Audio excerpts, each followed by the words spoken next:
Hey family, good morning. It's Taj Mom Bear Prepping. Welcome to the channel. Welcome back to the channel. You already know what time it is. Get your drink and pull up and let's talk about it.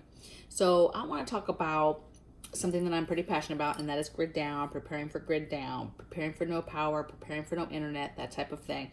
And I want to talk about today, grid down, preparing for food insecurities, and basically 20 foods that you need to start growing in your gardens now, or to just give you some ideas of stuff to start growing in your garden now, so that you can get going. Okay. And some of this stuff you guys can start inside. Okay. You don't necessarily have to go outside. I don't really want to hear you don't have space. There's very few people that don't truly don't have space. And I do understand that. And I know that some of you have reached out to me about that, but I want to talk about food insecurities because there's a lot of families right now that I think are feeling comfortable, or at least feeling comfortable in the sense that they have enough food, they have food in their, pantries. But food insecurities, baby, are going to come to a lot of families that are not used to having food insecurities, right? You have families who are used to being able to, they make money and go to the grocery store and get that food and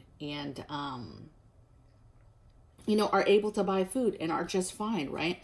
No matter what their food timelines are, right, of how often they're buying groceries, that type of thing. It really doesn't matter. At the end of the day, they have the money, they're used to getting the food, and so you have food insecurities, and you have food insecurities that people that have money might feel a certain way, right? If food inflation happens, the richer people, the people that have money, okay, they'll continue to buy that food, and then therefore they won't have food insecurities, right?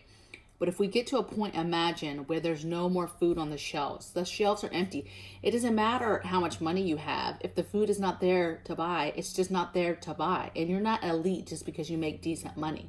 And so I think that the scary thing is how do you prepare for food insecurities? And you should be doing this even if you are a family that is making decent money and has never had or felt the true food insecurity feeling of what that heavy weight of what it feels like to go without and to not have food. Okay. So I want to go over 20 foods that I think you should start growing in your gardens right now. Okay. Yes, there's timelines of when you grow certain food. Okay. So you're going to do your own research, figure out your timelines for doing certain foods. But these are 20 foods that to me are super important because they all play with each other very importantly. Okay. And then I'm going to give you 3 overall tips of what you can do to prepare. So let's get into this 20 things. So cucumbers, potatoes. To me, potatoes are like the number one easiest thing to grow. If you've never grown anything, or you're like, oh, I kill everything,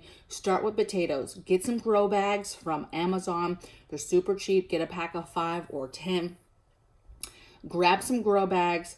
Grab literally some dirt. To me, potatoes don't even need fancy dirt, you guys, okay?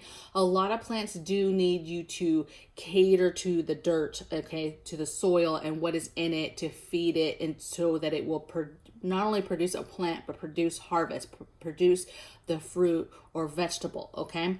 And to me, potatoes are so easy because you literally can throw them in any container and any kind of dirt.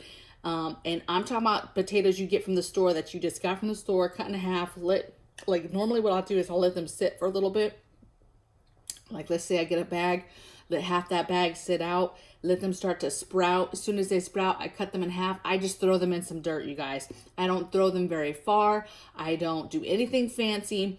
And baby, potatoes are like fast, okay? To me, they do not take that much effort, okay?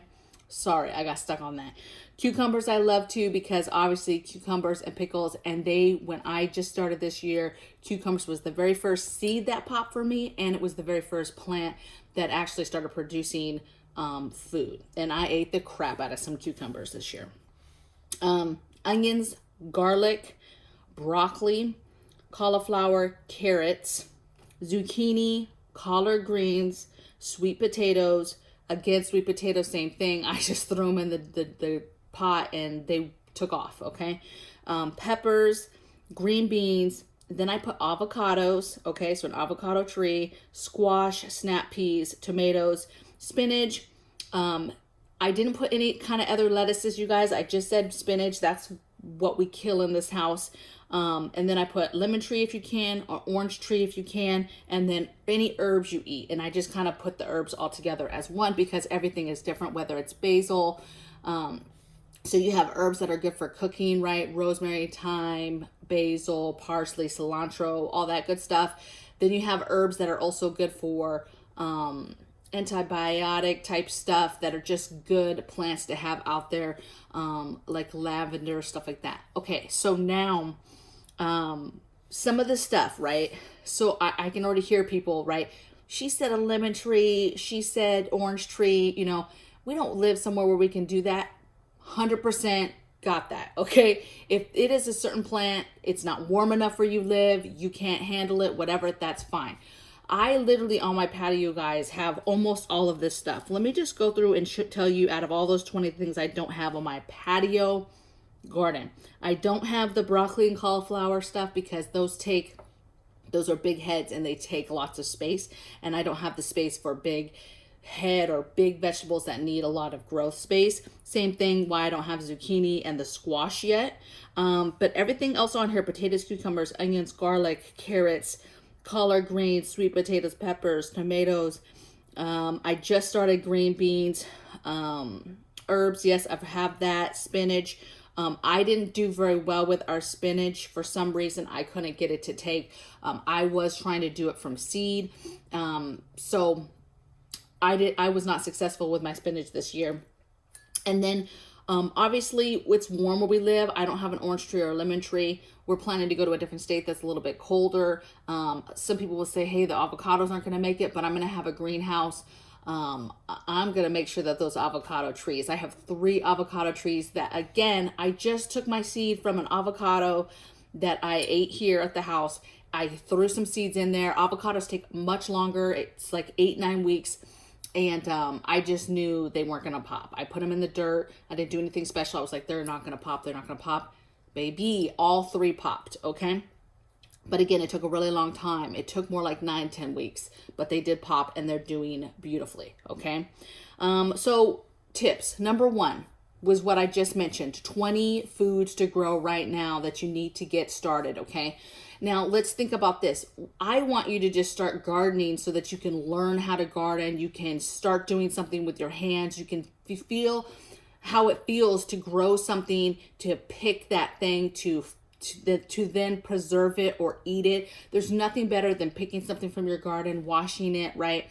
And then eating that fresh fruit or vegetable from your garden and adding it to your dinner or your meal for the day, okay? I think that with food insecurities, people are going to be desperate, and having that skill of knowing how to grow something is very important no matter what space. Now, obviously, if you're getting to, you're actually trying to live off of a garden, it needs to be much bigger for the size of your family, okay? So you need to be thinking about that. But there is all types of stuff that people do vertical stuff. I mean, just listen, with anything in life, it's what you put into it and the energy that you give it, okay? And don't let somebody tell you like, hey, you can't do that, you're a dummy, I've never seen that done, that's not how you traditionally grow something, that's not how you traditionally, you know what I'm saying? Like, don't let people tell you what you can't do. Just try it. Just do it. Okay. Yes, there's certain things that will make you more successful. So do your research, watch people, watch gardeners, figure out the tricks to doing things right. Figure out how to get rid of pesky like bugs and insects and different things when those things happen to you in your garden, okay? But with food insecurities coming, you've got to do your part.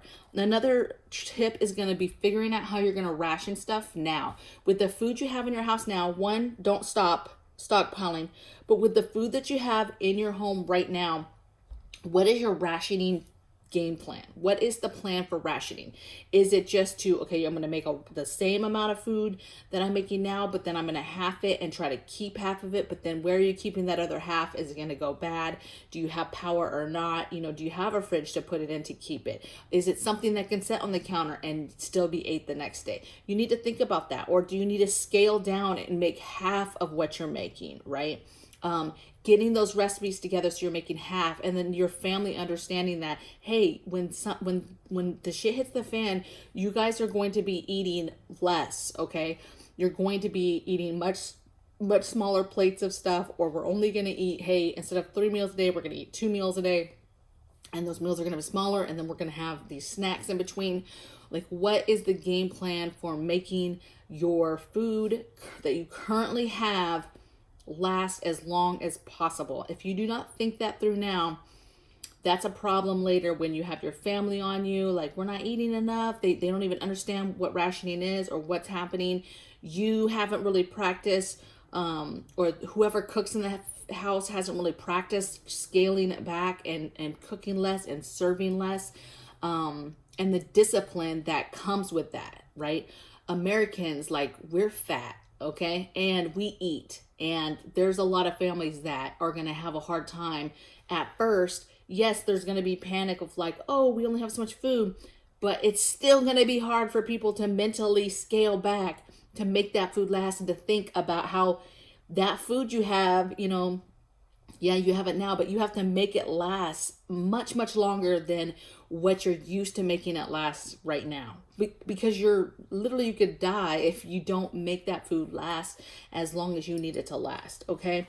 And then number 3 is try to get animals. Now, I get this, right? Again, remember, the end game is to get somewhere where you can dig in and have, live a self-reliant life, self-sufficient life, right? Growing your own food, raising your own meat, that type of thing, right? Producing your own fuels, producing your own power, that type of lifestyle, okay? And being able to produce your own meat on some level in your backyard is crucial, okay? I get it. So I do understand. Listen, I'm in an apartment right now. I can't just get a chicken and just have a chicken out here laying eggs for me. 100% agree. But I would say that if you are anywhere where you can even remotely get some chickens, do that, okay? Even if you're in a suburban area and you check the laws and rules and you can only have, 3 chickens, let's say, and no roosters. My point is, you really have to take a look and see what you can do, because, a couple chickens that can lay eggs is another source of protein. And I get it, it might not be a lot, but you just never know what is going to save your life, okay? And if you're able to get meat rabbits are not loud, right? So meat rabbits, quails, chickens. A lot of people have some of these things in their homes. They don't even bother with having stuff in their backyard and trying to figure out how they do it in their backyard, okay? But I would say that be unconventional, right? I know some of this stuff, some people are going to be like, this is ridiculous. I'm not getting chickens and quails and having this stuff in my house.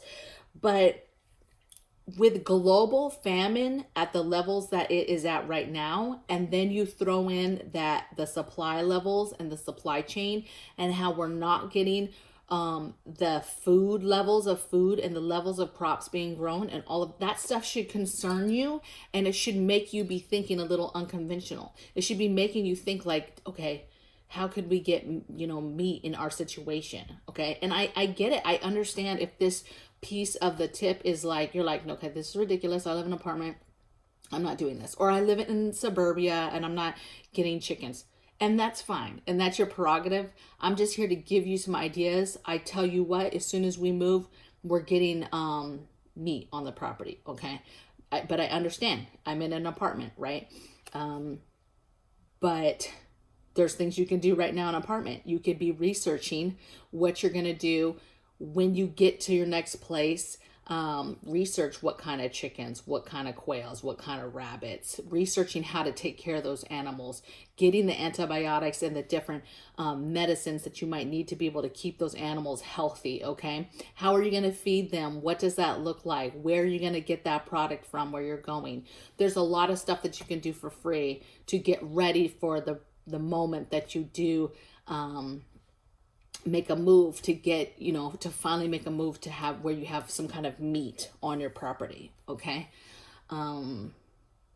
just some ideas. I know might be a little off the wall, you guys, for some people watching, but food insecurities, baby, it's going to be a wild one, and it's going to be a wild ride. And you talk about grid down, and you talk about no food, and you talk about food insecurities.